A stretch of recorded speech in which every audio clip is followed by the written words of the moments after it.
What's up, y'all? Welcome back to the TC50 build. As you know, we're building a 50cc vintage adventure bike to help pacify my want and need for an Ibex 450. But this has been a whole week after I've finished the project. A lot has happened. I have been doing all kinds of crazy stuff, but I am looking at the completed bike over there, minus the electrics. So we're going to jump over into that video just in a second to let you guys see what I just got done doing. But behind me is an admission of failure. I was supposed to pacify my want and need for a specific adventure bike, and well, it didn't work. So I am now a proud owner of a 2025 Ibex 450, and we're going to be doing a ride review on this bike and a whole lot of other videos. But for now, let's get over to the TC50 build so we can see exactly how far I've gotten.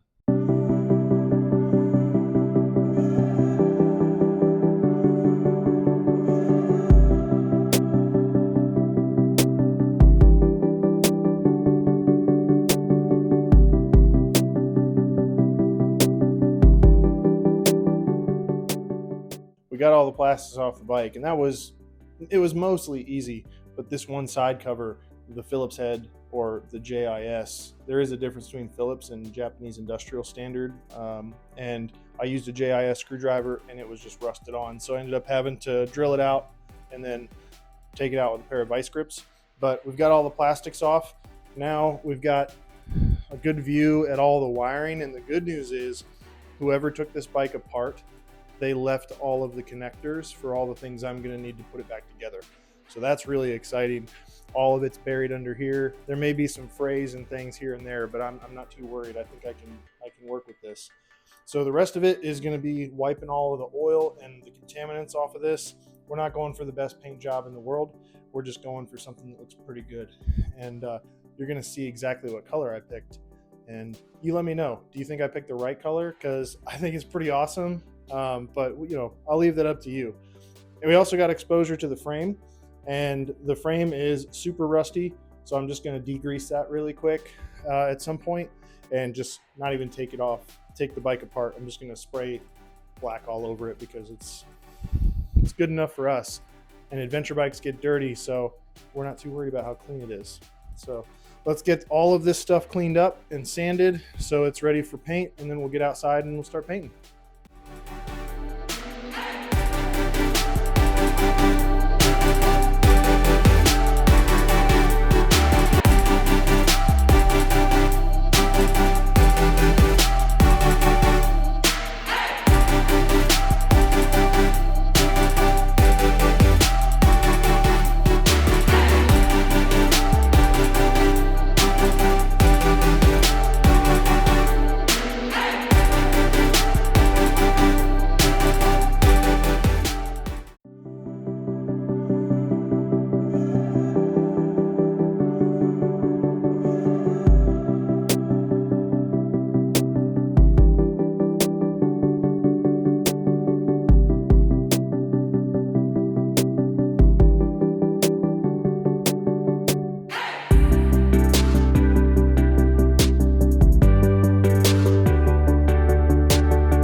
All right, second coat has been put on, and I'm learning that I'm a very bad painter.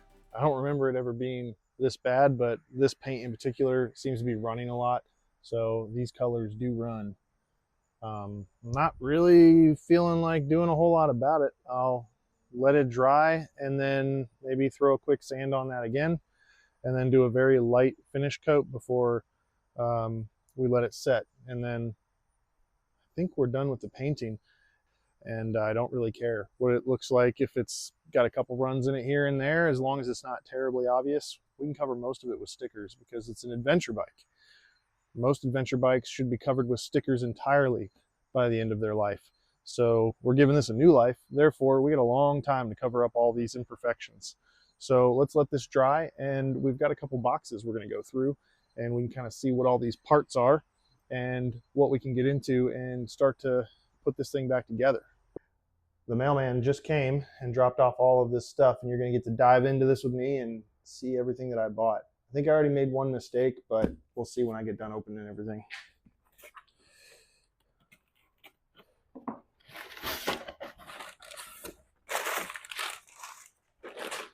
All right, first things first.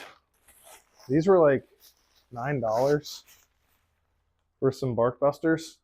And I don't know how good they are, but you know, it's gonna look cool, and honestly, like it's gonna protect better than nothing. So we got those. We got a couple of bark busters.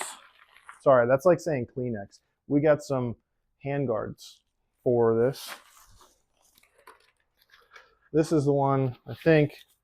Yeah, this is the mistake I think I made. So it's 12 volt as opposed to 6 volt, but it's LED. So I'm not sure if it's gonna matter. I'm no electrical expert. It says it's a 12 volt. I noticed after I bought it, but this is a brake light and turn signal all in one, and this was like $12.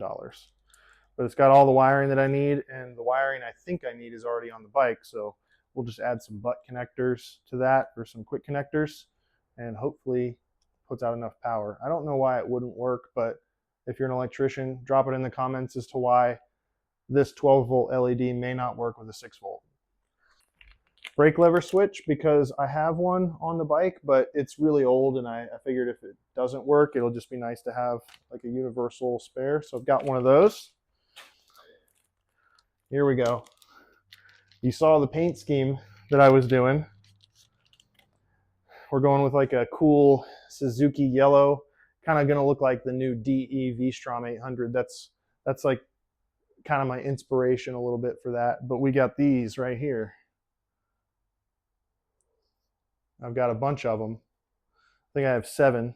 So we'll be able to put those on the bike in some strategic places, and hopefully that'll look cool too. But I think we're gonna need more graphics than just this. I just wanted to get started. So got those. Big box. I took a gamble on the color I picked when I bought the paint. So this is not, anyway. Got ourselves what looks to be like an oversized fender. Like it may be way too big, but we can cut it down. This thing was like $20 or something. But I got it, it's a stock replacement for RM85, I think. So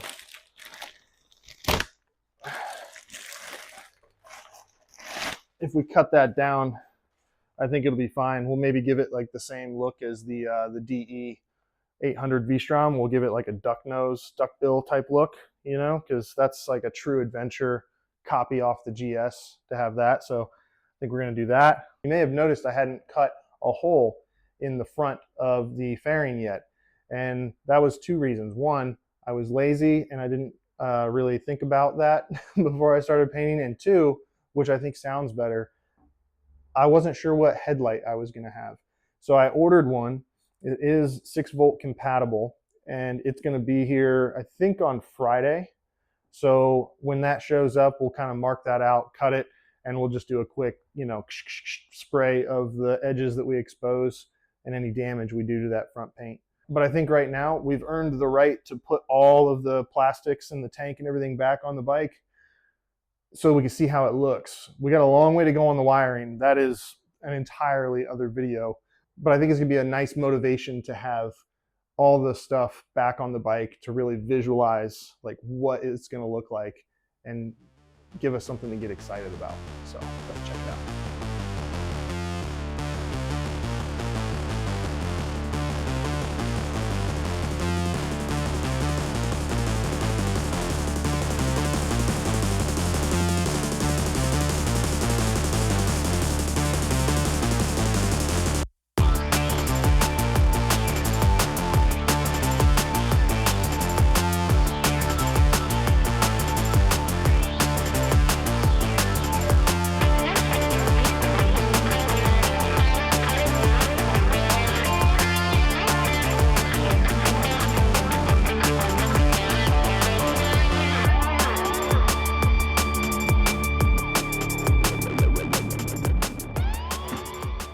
All right, y'all, so that is a wrap on the paint and the plastics for this bike. Next step, we're gonna get the electrics put on, and this thing's gonna be a little ripper. I hope you enjoyed doing the plastics with me and kind of building out the color scheme.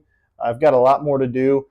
I'm not happy with the logos and everything and how I'm doing this. So drop it in the comments. Like, what should this look like? What is the scheme missing that would really set it off?